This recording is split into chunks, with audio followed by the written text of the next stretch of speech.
عندك مشكله بتقابلك بقالها كتير، وهي الدعم المالي. الدعم المالي ده اللي هو عامل لك مشاكل جوه النادي، عامل لك مشاكل في الصفقات، مش مخليك تبقى عارف تستقر الفترات. طب يا جماعه، ما الحل موجود من سنين.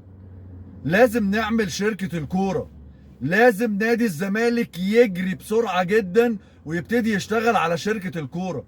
انت عندك كيانات زملكاوية تدير مجموعات مش شركة.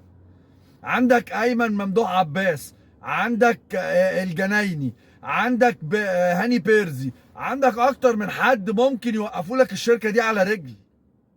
وتعالى اقول لك هتبتدي منين. انت بمجرد ما هتبتدي طرح الشركة دي في البورصة، شوف واعمل لها الماركتنج المناسب، وشوف قد ايه الزملكاوية هتخش وتشتري اسهم. ده هيعمل لك قد ايه فائض مالي. وبعد كده الشركة دي هتشتغل على انشطة كتيرة. هي شركة يعني كيان تجاري، يعني تقدر تعمل بيها براندز مختلفة.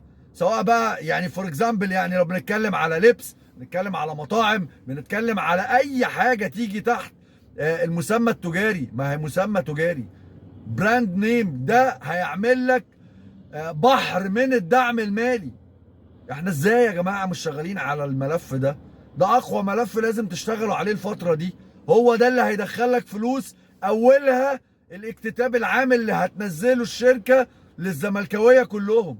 انا اول واحد هروح اشتري اسهم في الشركة، اولا لدعم الشركة، ثانيا انفست.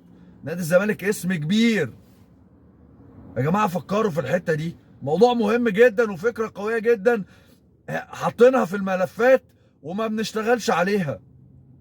لازم نبتدي في موضوع شركة الكورة في أسرع وقت.